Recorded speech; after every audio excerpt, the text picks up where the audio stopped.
Bienvenue au Café des Saisons. Ici, les tables se parent au fil des cycles. Les saveurs suivent le rythme de la nature et l'on s'installe pour partager un instant hors du temps. Je suis Alizée et je t'accompagne à travers ce podcast pour voyager à travers tes cycles et tes saisons intérieures. Ici, nous partirons à la rencontre des murmures du vivant, les astres, la terre, les saisons et les fêtes anciennes. Tout ce qui danse autour de nous reflète ce qui se joue à l'intérieur de nous. Dans chaque épisode, je partagerai une guidance intuitive pour accompagner ce qui s'ouvre et ce qui se transforme en toi. Parfois, les mots résonneront profondément, parfois ils passeront comme un souffle discret. Respire, ouvre ton cœur, sois présent à toi-même et laissons ensemble la voix des saisons nous guider vers l'intérieur. Bienvenue dans ce nouvel épisode du Café des Saisons. Alors aujourd'hui, je vais vous inviter à imaginer un cake marbré, tout juste sorti du four.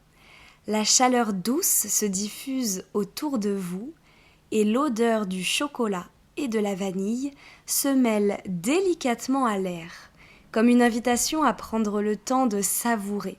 Les couches se révèlent sous vos yeux, claires, sombres, marbrées.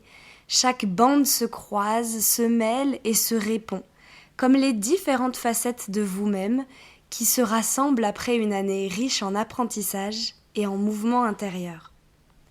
À chaque bouchée, la texture fond sur votre langue, révélant tour à tour douceur et intensité, légèreté et profondeur, et vous sentez cette harmonie se former dans votre corps, dans votre esprit.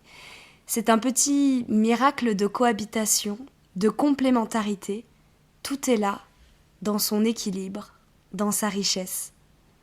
Et c'est exactement ça que nous propose la saison du Capricorne. C'est le moment de rassembler les pièces du puzzle intérieur, de distinguer les intuitions des illusions, de rassembler ombre et lumière pour poser des fondations solides. Comme dans ce marbré, il y a de la patience à prendre, du temps pour goûter chaque nuance, pour ressentir ce qui est juste, ce qui nous appartient vraiment. Alors prenez votre part, savourez-la pleinement et laissez ce cake marbré devenir le symbole de votre ancrage intérieur, de votre capacité à intégrer toutes vos facettes, à avancer avec force et détermination dans l'énergie profonde et réaliste de cette saison du Capricorne. C'est parti, on se retrouve pour cette guidance de la saison du Capricorne.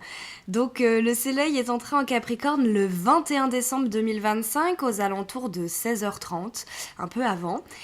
J'ai déjà ressenti pas mal d'énergie grâce à la guidance de Yule, une énergie saturnienne forte, beaucoup de responsabilités, l'aptitude à se construire et surtout à prendre notre sens des responsabilités, des expériences vraiment qui vont nous pousser à surmonter nos peurs, nos blocages. En tout cas, on va aller explorer tout ça plus en profondeur avec cette guidance spécifique sur cette saison du Capricorne, qui chevauche la fin de l'année 2025 et le début de l'année 2026, je vais y arriver. Cette guidance, elle donne du coup le ton aussi pour commencer cette nouvelle année 2026, un peu peut-être les intentions que vous pouvez poser. Et comme d'habitude, on va tirer une première carte. Et la première carte, c'est le lâcher-prise. Il est temps de laisser aller tes attentes, d'accepter ce qui est, sans chercher à lutter, de déposer les armes. Prends le temps de faire le deuil de tes projections et de tes attentes avant d'ouvrir un nouveau chapitre, plein d'infinies possibilités. Et c'est très beau car ça nous parle de cette énergie hivernale dans laquelle nous entrons. Et ça fait écho à notre chocolat chaud de Yule. Il s'agit de finir, de lâcher tout ce qui ne nous sert plus, de continuer à se délester, de continuer à faire le deuil de certaines projections, de certaines attentes, qu'elles soient professionnelles, relationnelles, personnelles. En tout cas, on entre dans une période où on continue à ancrer cette libération pour accueillir un espace d'infinies possibilités à l'arrivée du printemps et de l'été. Donc vraiment, même s'il s'est passé des choses, vous avez pris des décisions, etc. ces derniers temps, il y a vraiment, il faut ancrer ça et ça demande du coup de vraiment puiser au fond et d'aller vraiment faire le deuil au fond de toutes ces choses. Et donc, qu'est-ce qui se passe dans le ciel pour cette entrée du soleil en Capricorne et qu'est-ce que ça annonce pour cette saison? Donc ici, on a une conjonction Soleil-Mars en Capricorne qui vient activer l'énergie de la maison 8. L'énergie de la maison 8, elle nous parle de transformation, de cycle de mort et de renaissance, donc c'est pas une nouveauté, on est dans une énergie en tout cas de régénération, de renaissance. Et ici, le Soleil et Mars, deux planètes de feu, elles viennent fusionner avec le Capricorne pour poser des bases solides et conscientes, pour bâtir quelque chose de durable et d'authentique dans notre plein rayonnement. Et tout ça pour nous permettre de passer ce nouveau cap, vous voyez, cette nouvelle étape. Et donc c'est un passage à l'action très concret, une action à la fois de feu et de terre, c'est-à-dire qu'il y a une renaissance qui permet de poser des bases solides intérieures pour le moment. Et on travaille en fait sur nos habitudes quotidiennes, on réorganise notre vie, on structure notre nouvelle réalité, même si notre nouvelle réalité elle n'est pas encore là, mais on structure, vous voyez, il y a des choses qui changent, on réorganise notre vie d'une certaine façon. Et du coup, tout ce processus amorcé ces dernières semaines, ces derniers mois, de lâcher des choses, de changer de poste, de relation ou de vivre des deuils, il continue, mais maintenant encore plus à l'intérieur. C'est-à-dire que ces derniers temps, on a vu beaucoup de choses changer à l'extérieur et là, c'est comme si on revenait à l'intérieur de nous et que le process, il continue mais à l'intérieur de nous. Et donc, ici, on vous parle que des fondations que vous êtes en train de bâtir, ces fondations, vous n'êtes pas en train de les bâtir dans un travail ou dans une relation extérieure. Ces fondations, elles sont à l'intérieur de vous. C'est des bases intérieures qui vont vous permettre de continuer à vous réaliser malgré les expériences difficiles à venir. Parce que oui, ce nouveau chapitre, il nous attend avec de nouvelles prises de conscience, de nouvelles choses, de nouvelles expériences. Mais en tout cas, on va quand même pouvoir se réaliser malgré tout parce que tout ce qui s'est passé ces dernières années nous a amené à un stade de stabilité et d'ancrage intérieur qui nous permet d'en être là. Et donc, on va en venir à Saturne qui vient diriger cette période du Capricorne. Saturne, il est toujours en Poisson, aux côtés de Neptune. Ils vont tous deux entrer en Bélier début 2026, mais pour l'instant, ils sont encore en Poisson et ils viennent activer la maison 10. Maison 10 associée au Capricorne, mais ça on y reverra juste après. En tout cas, Saturne, il est teinté par l'intuition des Poissons. Et ça nous parle de notre monde intérieur, de se laisser guider par ce qui résonne en nous, par l'infini de l'âme, etc.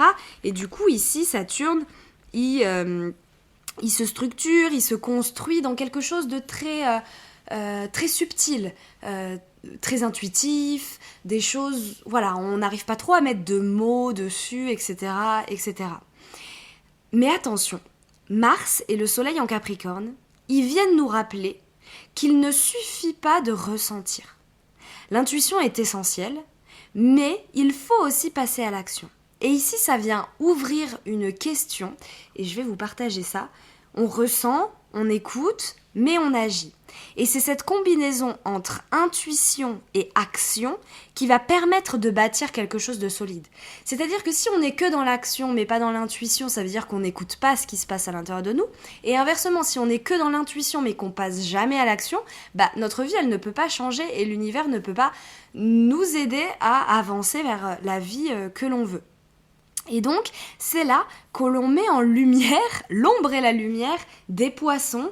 Et du coup, ce pourquoi Saturne, il n'arrive pas trop à se construire, à prendre ses responsabilités. Et c'est pour ça qu'on a un peu de mal en cette période.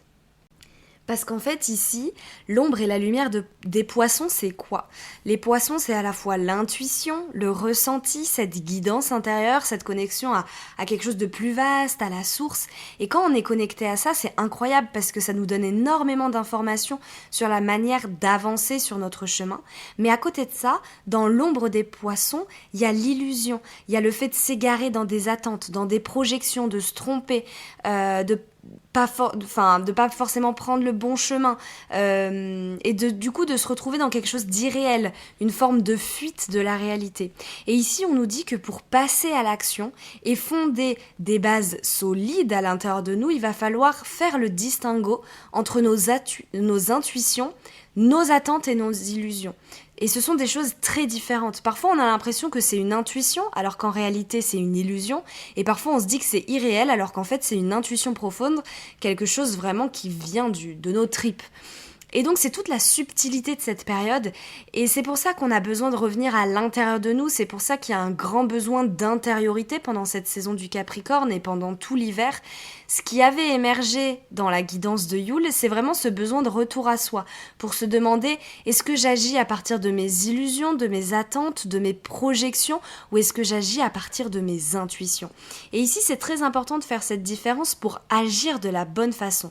Parce qu'on nous dit ok, maintenant, il faut dépasser l'intuition.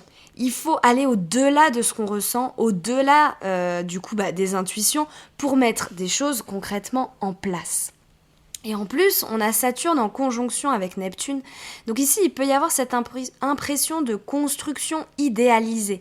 On a le sentiment de surmonter nos peurs, nos blocages, mais en réalité, ça peut rester un petit peu en surface. Voyez, dans quelque chose d'assez tangible, dans l'illusion. Et donc, on peut se laisser bercer par ça. Et c'est là que Mars et le Soleil, ils prennent toute leur importance pendant cette saison.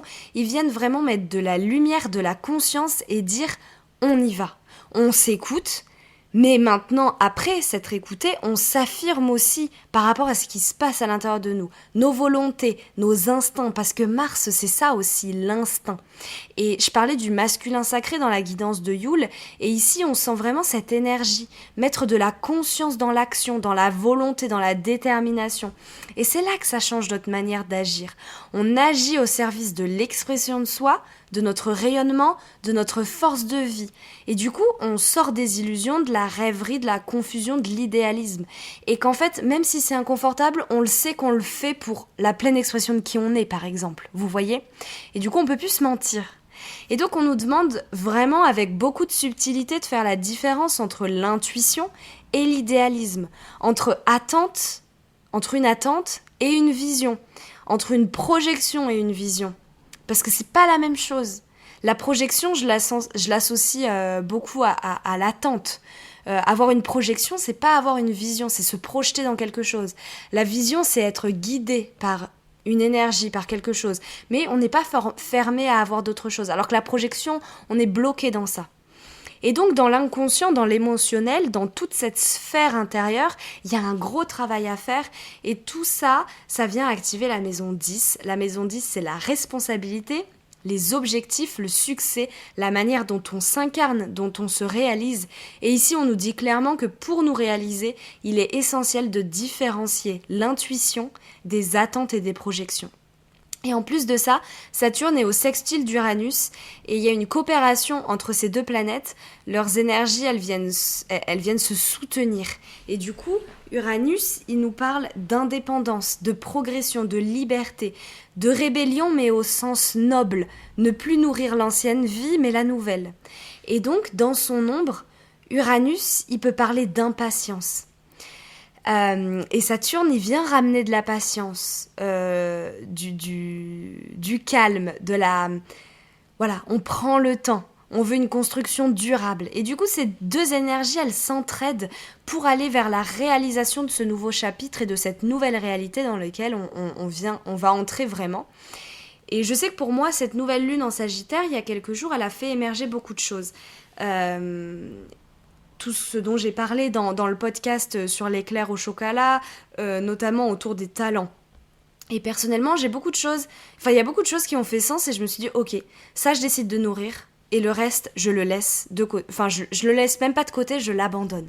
Parce que c'est plus moi, en fait. C'est plus cette vie que j'ai envie de nourrir.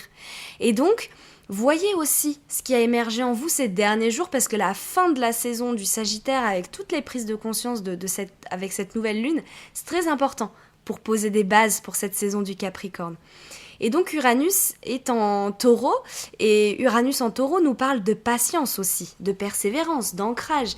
Ici, il s'agit vraiment, pendant ce prochain mois, d'implanter, de fixer, de consolider cette nouvelle façon de faire, de penser, de voir les choses. Vraiment cette nouvelle manière d'avancer et de prendre des décisions. Prendre des décisions. Pourquoi ? Parce que dans les prochains mois, vous allez être amené à prendre des nouvelles décisions basées sur de nouvelles croyances et de nouvelles valeurs. Et ici, on vous demande de rendre tout ça fiable, solide, stable, comme quelque chose sur lequel vous pouvez vraiment vous reposer.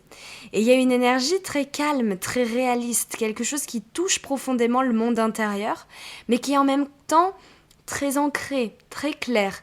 Et donc, ça crée un sentiment de sécurité intérieure parce qu'on vous... Alors, on ne sait pas encore totalement où on va et à quoi notre vie va ressembler. Mais en tout cas, on a une confiance à l'intérieur de nous que... Je sais pas comment vous dire. Mentalement, on ne sait pas où on va. Mais là, le corps est vraiment en train de voir où il va, lui. Vous voyez ? Là, ça passe par le corps. Et donc, la détermination, la confiance, la persistance et le calme, c'est vraiment des maîtres mots dans cette période. Et tout ce que vous ancrez en vous maintenant, ce sont vos prochaines opportunités, ce sont vos prochaines synchronicités. C'est les choses qui vont vous arriver et quand elles vont vous arriver, vous allez vous dire « Waouh, incroyable !» Mais si elles arrivent, c'est parce que vous les avez... Enfin, vous avez ancré des choses pleinement à l'intérieur de vous. Vous êtes responsable de ce qui arrive, de ce qui va arriver. Et donc ça fait pleinement sens avec cette saison de l'hiver. Parce que du coup, on nous dit que parfois, on lâche extérieurement, mais intérieurement, est-ce que c'est vraiment fait ? Vous voyez ? Il y a aussi cette dimension, et c'est en ça que là, j'ai l'impression qu'on rentre dans quelque chose d'encore plus profond que la saison du Sagittaire, et c'est toute la question de cette fin d'année 2025 et de ce début 2026, avant d'entrer pleinement dans ce nouveau chapitre. Est-ce que tout est bien ancré, bien remercié intérieurement, bien abandonné intérieurement ? Merci, gratitude, tu m'as aidé, tu m'as guidé, mais maintenant j'avance, et ça, je le laisse derrière. Et c'est très intéressant. C'est quelque chose vraiment observé en vous. Si vous avez lâché des choses extérieures, est-ce qu'intérieurement, il y a vraiment le deuil qui a été fait de ces abandons, des choses que vous avez abandonnées du coup. Saturne est aussi en trigone avec Jupiter et là, il y a une vraie harmonisation entre ces deux planètes. Ce qui s'est joué dans l'extérieur, dans le matériel, dans le tangible, puisque Sagittaire active la maison 2, nous permet aujourd'hui d'accéder à une sagesse intérieure. Et on revient à cette quête de sens, à une croissance intérieure personnelle, voire spirituelle. Et ici, Jupiter, il est en Cancer. Donc il y a vraiment cette sensibilité, cette réception, cette nouvelle manière de voir les choses. Et ici, Saturne, il est guidé aussi par cette nouvelle spiritualité, nourri par les expériences difficiles traversées ces derniers mois, ces dernières années. Mais aujourd'hui, il y a une sagesse qui est en train d'être acquise. Ou en tout cas, elle arrive, la sagesse, la leçon, l'apprentissage, ça arrive. Et aujourd'hui, cette sagesse, elle vient vous aider à fonder les choses, enfin en tout cas à passer à l'action pour fonder les choses de manière très très alignée. Donc ici c'est très intéressant, vraiment très très intéressant tout ce qu'on met en lumière. Et j'avais envie de tirer une petite carte pour voir un peu ce qui se passe, mais en tout cas on sent vraiment un processus profondément intérieur, c'est-à-dire que tout ce qui s'est joué à l'extérieur en 2025, tous ces chamboulements, ces mouvements, ces ruptures parfois, est en train de s'ancrer, de descendre à l'intérieur de nous, comme si tout ce vécu venait maintenant se déposer pour nous permettre vraiment d'accéder à la sagesse de ce qu'on a traversé. Et c'est très parlant parce que justement, j'allais j'allais vous parler d'un carré entre Saturne et Vénus. Vénus est en Sagittaire. Et donc, on voit aussi par quelles énergies Saturne est teinté en ce moment. Et donc, la saison du Capricorne. Et ça fait sens avec la carte que je viens de tirer. Ne troque pas ton être pour du paraître. Laisse ta vérité s'exprimer. Sois toi, sans vouloir plaire ou impressionner. Incarne ton vrai self afin de trouver ta juste place et d'être le plus sincèrement aimé. Tu as tout à y gagner. Et c'est extrêmement intéressant parce qu'ici on a ce carré entre Vénus, Saturne et Neptune et on sent qu'il y a des ajustements à faire entre ces énergies, il y a une tension, une forme de confrontation, mais aussi une vraie dynamique de croissance. On sent que quelque chose est en train d'émerger, mais que l'on est encore trop pris dans les projections.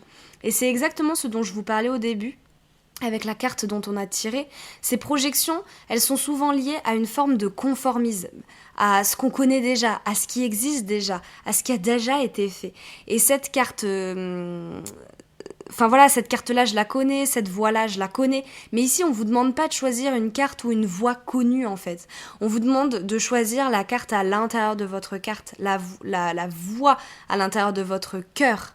Et j'ai dit à l'intérieur de votre carte. Je me suis entendue parler.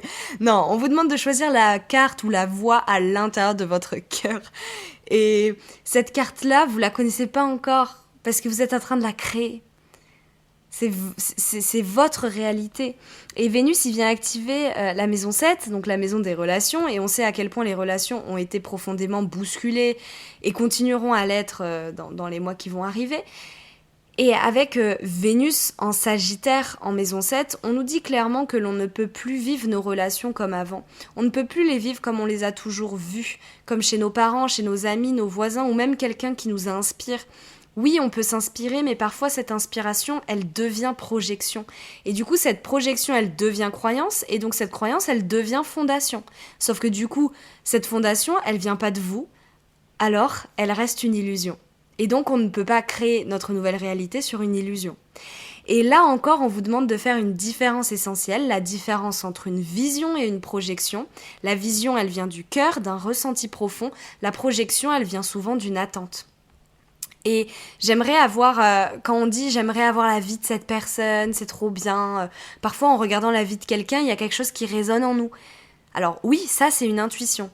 Mais il ne s'agit pas de prendre tout de A à Z de la vie de cette personne. Il s'agit d'observer ce petit fragment qui vibre en vous et de laisser le reste. Mais de pas, vous voyez, tout mettre, genre, ah bah voilà, ouais, ça me plaît trop et tout. Et c'est vraiment fondamental de faire cette différence. Pour vraiment venir créer du coup des relations qui vont être alignées.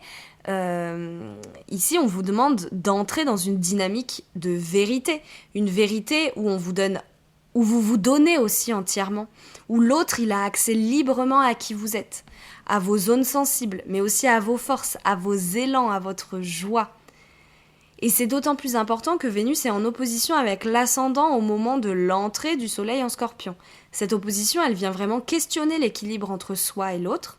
Et tout ça, ça se joue dans l'énergie des Gémeaux. Comment je me présente à l'autre ? Comment je communique qui je suis ?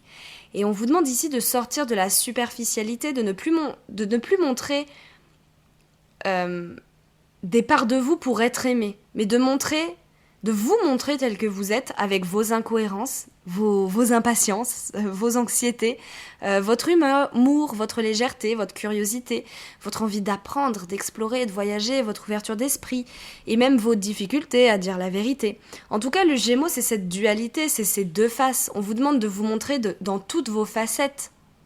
Parce que si vous ne montrez qu'une partie de vous, seulement l'ombre ou seulement la lumière, alors l'autre, il ne peut aimer qu'une fraction de qui vous êtes. Et il ne peut pas vous rencontrer dans votre globalité. Si vous montrez pas que l'ombre...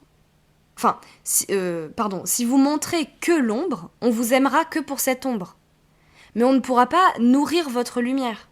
Si vous ne montrez... Si vous montrez que la lumière, l'ombre, elle va finir par émerger.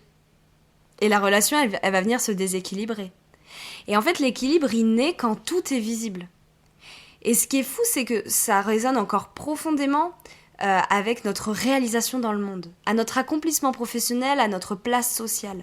Et avec ce sextile entre Vénus et le milieu du ciel, on comprend que ce qui se joue dans nos relations est le reflet direct de notre vie professionnelle.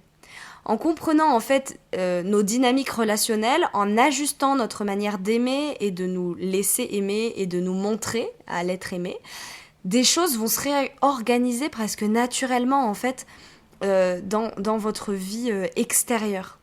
Et le gros du travail, il se fait dans les relations. Et le reste va suivre. Mais en ce moment, c'est vraiment là-dedans. Vénus, il est teinté par le Sagittaire, donc il nous invite à élargir nos horizons relationnels, à vivre des relations comme on ne le connaît pas, comme on ne les a jamais vues, comme on ne les a jamais apprises et comme on ne les a jamais imaginées. Et en vivant des relations où on peut être pleinement soi, il y a quelque chose qui va s'ouvrir à l'intérieur, un feu intérieur, une liberté, une vision. Et c'est depuis cet espace-là qu'on pourra petit à petit s'aventurer dans de nouveaux territoires professionnel. Alors c'est très restrictif comme truc, mais s'aventurer dans notre réalisation, vous voyez. Et donc ici, y a l'ascendant qui est en trigone avec le milieu du ciel. Donc un trigone d'air où l'on sent qu'il y a vraiment une vraie curiosité intellectuelle, c'est-à-dire qu'on se pose vraiment des questions sur comment on peut faire différemment, comment on peut explorer les choses, comment on peut les vivre autrement pour être plus libre, pour vraiment ne faire qu'un avec tout ce que l'on est. Et là, ça devient très intéressant. Parce qu'on touche à la maison 9, la maison de la quête de sens, avec cette idée d'exploration, d'enseignement supérieur. Et du coup, comment on peut accéder à cette nouvelle sagesse, dont on parle beaucoup et dont on a beaucoup parlé au podcast précédent. Comment on peut arriver à ce nouvel enseignement de vie. Et du coup, en parallèle avec la maison 1, on nous dit quoi ? On nous dit quelle est mon approche de la vie aujourd'hui ? Comment je m'affirme ? Comment ma conscience de moi, elle me permet de débuter ce nouveau cycle et d'opérer dans le monde, d'interagir avec ce qui m'entoure, mais de manière différente. Et donc, il y a vraiment une communication ici très importante, c'est-à-dire qu'on échange des idées, des intuitions, des choses vécues. Et j'en parlais déjà, cette énergie, elle s'est un petit peu atténuée, mais elle est toujours un peu présente pour cette saison du Capricorne. Les échanges entre les gens sont très importants. On se nourrit les uns des autres de ce que l'on vit, de ce que l'on traverse, de ce que l'on peut partager. La communication, elle est donc essentielle, mais il y a quelques règles d'or. Parler vrai, parler spontané, parler authentique, parler depuis soi, donc depuis le cœur, sans superflu, sans mentir, sans parler pour parler. Juste parler quand c'est juste. Une communication intelligente, c'est aussi savoir se taire quand il n'y a rien à dire. Et pas forcément vouloir tout débattre et tout comprendre. Vous voyez ? Et du coup, si on continue sur cet ascendant en maison 1, il nous montre qu'il est vraiment nécessaire de rassembler l'ombre et la lumière. C'est intéressant parce que dans la guidance de Yule et de l'entrée dans l'hiver, on parlait déjà de cette ombre. Si ça vous appelle, n'hésitez pas à aller l'écouter. En tout cas, on est dans la période la plus sombre de l'année. Je vais faire court pour pas me répéter du podcast. Les nuits, elles sont longues. On est dans l'intériorité. Et pourtant, il y a toujours de la lumière là-dedans. Et c'est ça qu'on vous apprend et c'est ça qu'on vous demande ici. C'est de vous incarner pleinement en vous acceptant totalement dans toutes vos facettes.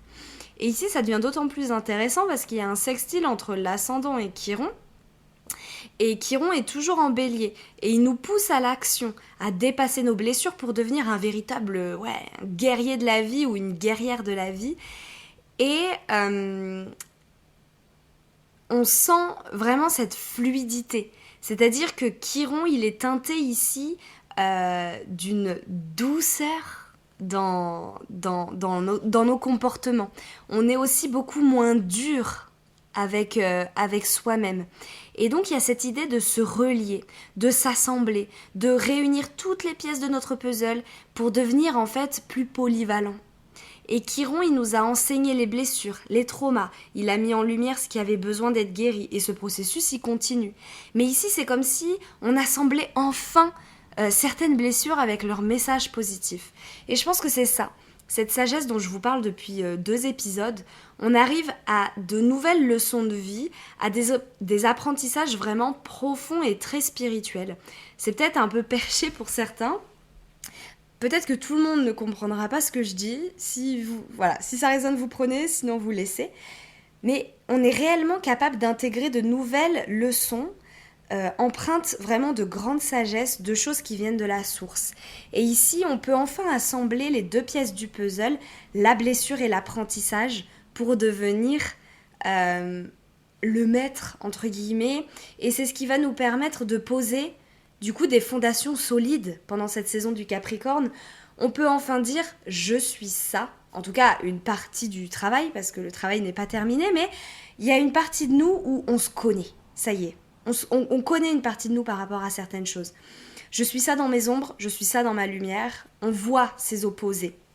Et du coup, ici, le but, c'est quoi ? C'est de venir les intégrer, les deux, pleinement, en fait, dans le corps.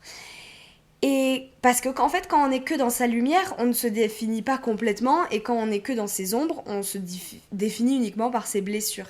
Et là, en se définissant dans l'ensemble de tout ça, déjà on est honnête avec soi-même, et surtout, en fait, on vient reconnecter et retrouver des parts de nous qui étaient perdues dans le fait d'être parfois trop dans la lumière ou trop dans l'ombre. Des parts de nous qu'on ne chérissait pas vraiment. Et donc c'est vraiment important. Associé à tout ça, on a le trigone entre Chiron et Vénus, un trigone de feu qui montre que ce cheminement personnel, cette sagesse qu'on est en train d'intégrer, elle vient créer vraiment un charme naturel, une énergie vraiment très spontanée, qui nous permet d'attirer à nous les personnes qui nous ressemblent, ou en tout cas qui résonnent avec toutes nos facettes.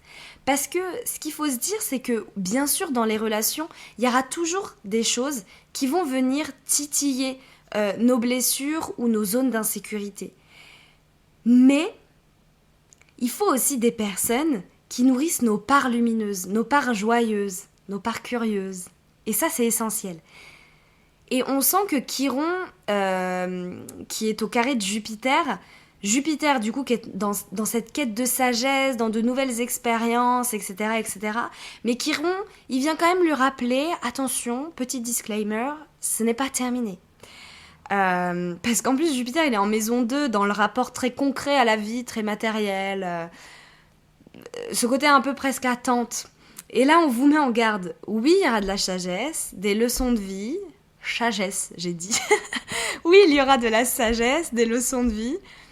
Mais il reste encore des blessures qui pourront ressurgir, même dans une relation différente, pleine de... Enfin, vous voyez, dans cette relation qui sera super, il va y avoir d'autres choses qui vont ressortir. Et sans prévenir. Donc ici, on nous dit, on agit en conscience que la vie, ça sera pas le monde des bisounours, et 2026, ça va pas être le monde des bisounours. C'est pas parce qu'on vit tout ça que tout devient facile. On sait qu'on peut retomber, même dans une relation, même dans un travail, même par rapport à soi. Parce que peut-être que dans 10 ans, vous vous direz « Ouh là là, bah, par rapport à ça, j'étais dans une projection, c'était pas la réalité et tout. » Mais c'est normal, parce qu'il y a des choses auxquelles vous avez même pas encore accès aujourd'hui, et c'est ok. Donc vous faites avec ce que vous avez aujourd'hui. Mais voilà, ici il y a vraiment cette idée de... Chiron, il vient nous dire « Oui, on grandit, oui, on avance, les gars, c'est trop cool, je vous ai mis plein de blessures sur la route. Franchement, vous avez été forts parce que je vous ai pas épargné. Mais ça prend du temps. » Voilà. Juste, il y a un peu ce truc... cette mise en garde de... Voilà, ne vous lancez pas à corps perdu dans ces nouveaux trucs parce que vous allez vous reperdre, en fait. Et je pense que là, je touche un truc du sens où il y a une sagesse, en tout cas, je pense qu'on a, enfin, qui est assez collective et qu'il y a beaucoup qui sont en train d'intégrer. C'est juste cette conscience de l'instant présent et cette conscience, en fait. Mais en fait, c'est ce que je vous ai dit au début, mais c'est cette conscience de l'intuition versus l'illusion, de la vision versus la projection, de la... je sais pas ce qu'on pourrait opposer aux attentes. je dirais l'instant présent, de vivre au jour le jour en fait, de se laisser, de s'abandonner à la vie. Ouais, la foi en la vie versus les attentes. Vous voyez, c'est tout ça. Et c'est cette sagesse aussi qui est très importante intérieurement pendant cette saison du Capricorne. Et donc, Chiron est aussi en sextile avec le milieu du ciel, et là, il y a vraiment cette idée que, karmiquement, on va vers des zones d'évolution dans un peu tous les domaines de notre vie, parce que du coup, on a parlé des relations, c'est en lien avec les relations, c'est en lien avec le professionnel, et c'est en lien avec nous, personnellement. Et c'est pour du mieux, mais ça nous demande de regarder l'ombre, de vraiment conscientiser la blessure et donc d'éveiller nos consciences. Et on sent vraiment cette idée que, ok, on a éveillé nos consciences, on a vu nos blessures, etc. Mais maintenant, ça y est. On est capable de passer un nouveau step où on va se confronter à de nouvelles blessures en fait. C'est comme si là on sortait un peu comme un hamster dans sa roue, on sort un peu de la roue pour nous permettre d'aller vers une nouvelle roue. Et donc par rapport à ça, j'ai tiré une petite carte et on nous parle de la maison 11, de la contribution au monde. Et si tu t'engageais en faveur d'un monde meilleur ? Mets tes compétences et ton énergie au service d'une cause de cœur et participe ainsi à la grande marche de la vie. Le monde a besoin de ta magie. Et c'est trop beau parce que c'est exactement cette sensation que j'ai depuis la nouvelle lune en Sagittaire. Tout ce qu'on vit, que ce soit dans nos relations, pour nous-mêmes ou dans le travail, tout ça va venir servir le monde. Et c'est pour ça que Chiron ici en Bélier, il est toujours dans l'action. Chiron, c'est le guérisseur blessé, mais du coup, c'est le guérisseur. Donc, on est tous blessés, mais on est aussi tous guérisseurs. Et il vient vraiment nous dire que tout ce qu'on vit sert aussi d'une certaine façon à guérir les autres. Et c'est là que la communication, le partage, l'échange, cette énergie très aérienne, elle est importante. Et donc on nous parle aussi avec une autre carte d'harmonie avec la balance. Tu as besoin de gagner en sérénité, éloigne-toi des conflits et des situations anxiogènes, entoure-toi de personnes positives et crée un environnement calme et apaisant, nourris ce que tu veux voir grandir, c'est la clé de l'harmonie. Et là c'est très intéressant. Les environnements qui ne nous nourrissent plus, je vais y arriver, stop, on arrête. Et cette guidance, elle sort avant 2026 et je discutais justement avec une amie. Franchement, en 2026, les choses toxiques, les choses qui nous prennent de l'énergie et dont c'est facile de s'éloigner ou de poser des limites, on y va quoi. On arrête, on stop, on arrête. Et normalement, on est dans des énergies où c'est assez facile d'y mettre un terme, ou en tout cas de s'en éloigner, de ne plus les nourrir. Vous voyez, par exemple, au travail, je sais pas, il y a des ragots, des dynamiques qui vous correspondent pas. Juste, on s'en éloigne, on ne participe plus à ça, et on met notre énergie au service des nouvelles choses qui arrivent et de notre de notre nouvel élan intérieur. Ici, on vient vraiment nourrir ce qu'on veut voir grandir en nous et donc ce qu'on veut voir de mieux pour le monde. Et c'est extrêmement important. On nous parle ensuite avec une autre carte du nœud nord. Et on n'en avait pas encore parlé jusqu'ici. Ça fait un petit moment que je vous ai pas parlé du nœud nord. Alors déjà, le nœud nord, c'est donc la voix de l'âme. Et la carte, elle dit « Tu n'es pas ce que tu as vécu, tu es ce que tu choisis d'en faire ». Tes expériences sont porteuses de précieux enseignements et te révèlent la quête évolutive de ton âme. Pose un regard neuf sur ton parcours de vie et apprends de chaque pas sur ton chemin. Et c'est exactement ce que Chiron il vient nous enseigner aussi. Poser un regard neuf, initiatique sur cette nouvelle réalité, ce nouveau chapitre, cette nouvelle exploration. Dépasser ce qu'on a toujours connu, comment on s'est toujours défini, comment on s'est toujours vu. Là, on commence à se voir autrement. Et c'est aussi ce que nous dit l'ascendant Gémeaux. C'est on découvre d'autres facettes de nous. Et on se dit, waouh, ça c'est magique, ça c'est vraiment cool. Et nourrissons ça. Allons explorer ça. Parce que ça fait pleinement partie de qui on est. Et le nœud nord, il est toujours en poisson, il continue son chemin. Et il est en lien avec Mercure en Sagittaire. Et cet axe, poisson-Sagittaire, il nous dit clairement, Si vous voulez évoluer, si vous voulez grandir, il faut arrêter de se voiler la face. À un moment, la zone de confort, c'est terminé. Parce que si vous prenez pas de risques, ok, vous resterez dans cette zone de confort, mais vous pourrez pas évoluer, quoi.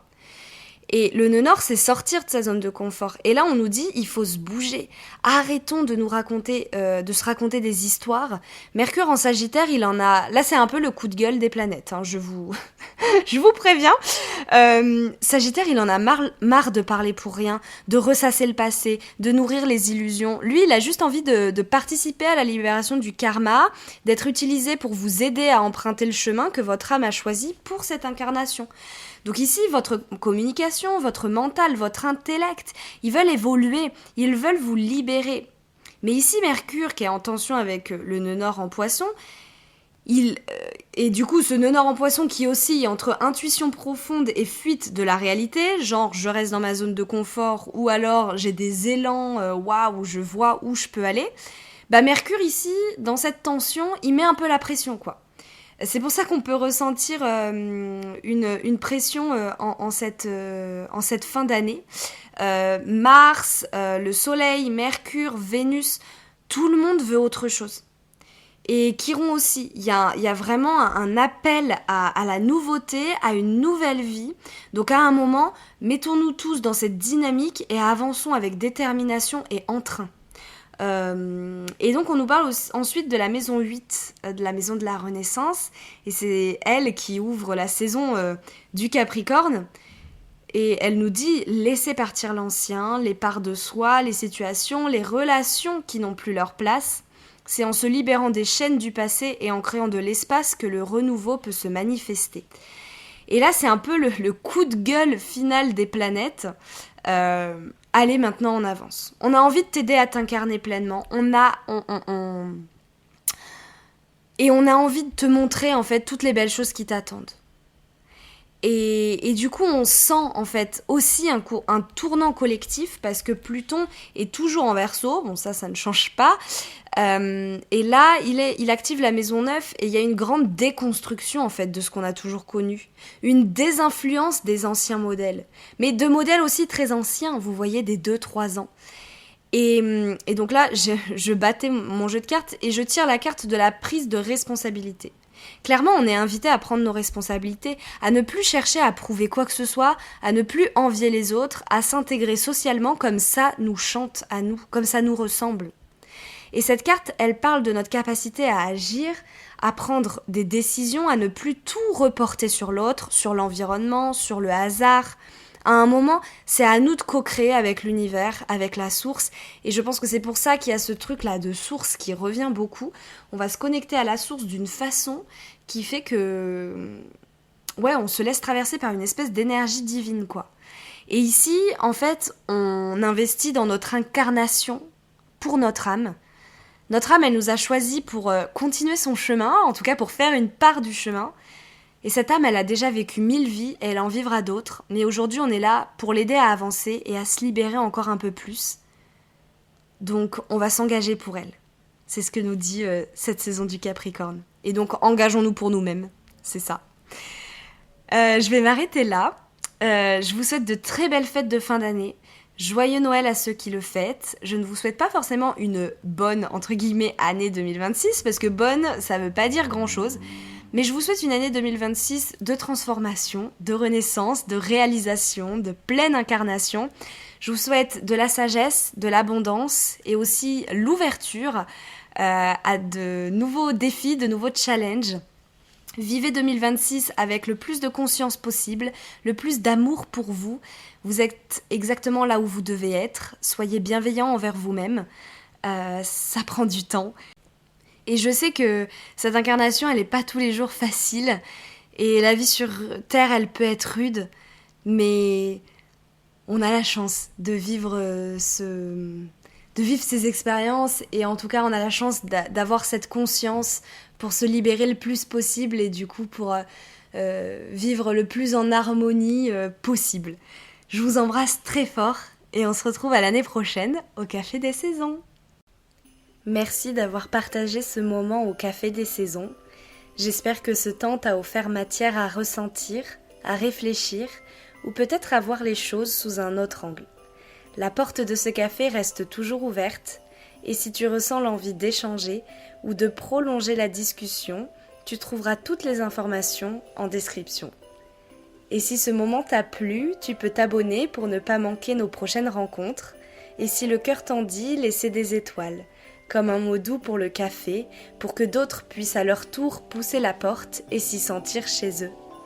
En attendant notre prochaine rencontre, prends soin de toi et laisse la voix des saisons te murmurer ton chemin.